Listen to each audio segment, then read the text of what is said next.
Yeah, this is probably not going to be a great video because I'm standing up here on a ladder.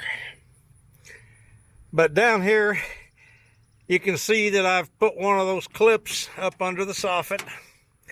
And now I'm going to put a couple of them out here just to hold it down flat.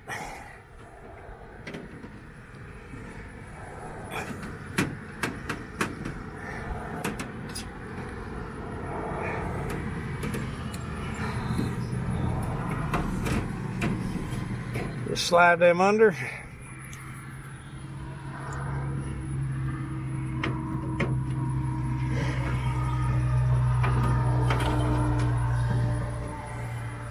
There we go.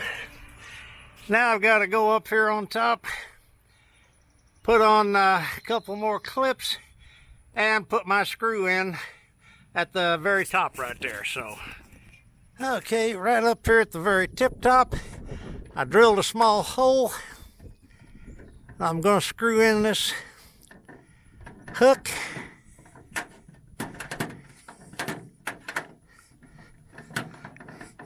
And the hook is so small that I don't think there will be any problem with just leaving it here. I don't think it'll show up at all once I take everything else down. And there it is. Put this bulb back in. And there we go. That section's in all the way down. So, I'll put the next section in up above that. And here's how it looks from the ground. It's really not very noticeable. My daughter told me, she said if it was her, she would just leave it up year round. And she would have Valentine's Day lights and 4th of July lights and Independence Day, whatever. But she would just use it all year round, have lights for all the holidays. But I don't think I'll do that. So, let me get another piece and we'll get it up. All right, the next piece here is ready to be put on. And in case you were wondering why I saved these wires, you have no idea how well your power supply is going to do. DC power has a tendency to peter out pretty quick. It's not like AC that can go on forever. So for DC power, they tell you to put your power supplies as close to your lighting as you can. So just in case I get down half this strip and it no longer has enough power to light the bulbs up right, I'll just run another power lead up and start here with these wires and continue on from there. So that's why I'm saving those. This piece is now ready to go up.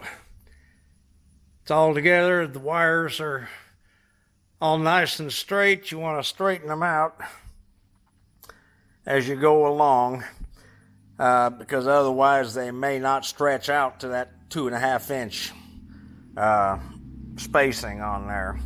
But if you straighten them out as you go along, they'll fit right on there. So let's go put it on the house. There's the 4 sections on. Now I'm going to do the one on the peak. I'm going to make it in one piece and that'll connect all of them together then. So let's head back to the barn and make that one.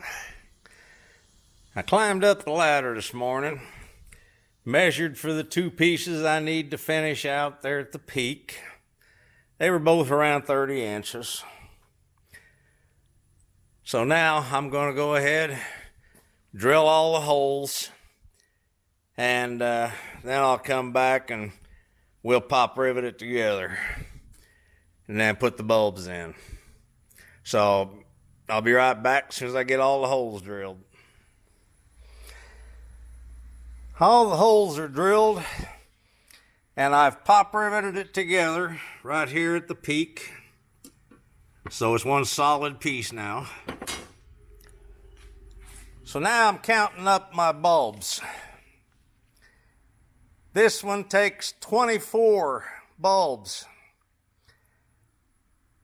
In the 8-foot sections that I've already put on the house, the 4 of them, that was 4 times 38.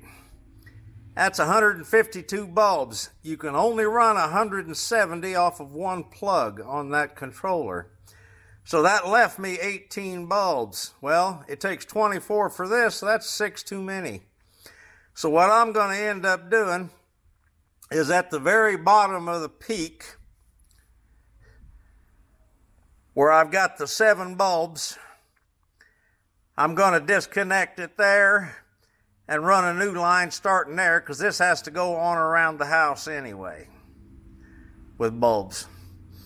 So I'll just start my new line right there, and that's 7, so that'll leave me 169 on this peak. So that's 1 bulb under my limit.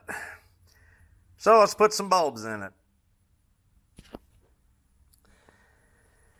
I have 12 left on this section here, and it ends with a female, which is what I need on the right hand side. It needs to start with a male on the left hand side, so I just grabbed a new set of 50 here, and I'm just going to cut 12 off of it, solder it to the other 12, and I'll be right back.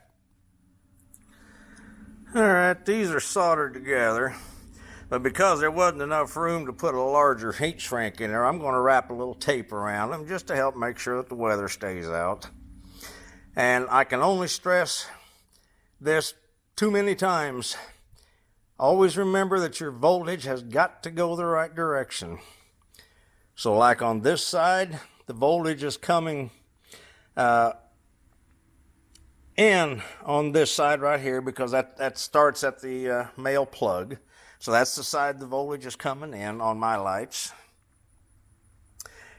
When it gets to here, you can look inside the bulb. I probably can't focus on it from here, but inside on this side, you can see that it says 12 volts. So the wire coming out the back goes to the next one, and that should be the wire then that goes to the one that says 12 volt on the next one. So your voltage just continues to move right down the line. So I'm going to tape that up, stick them in, and then I'll be up there putting them on the house.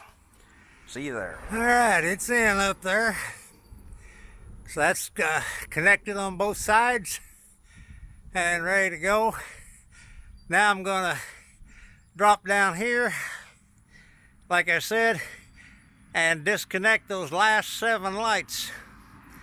That way I'll have 169 lights on this run, and that'll be 1 under my 170 limit. So next thing I'll be doing is testing it. I'll hook it up to the board and we'll take a look at it this evening and see what it looks like.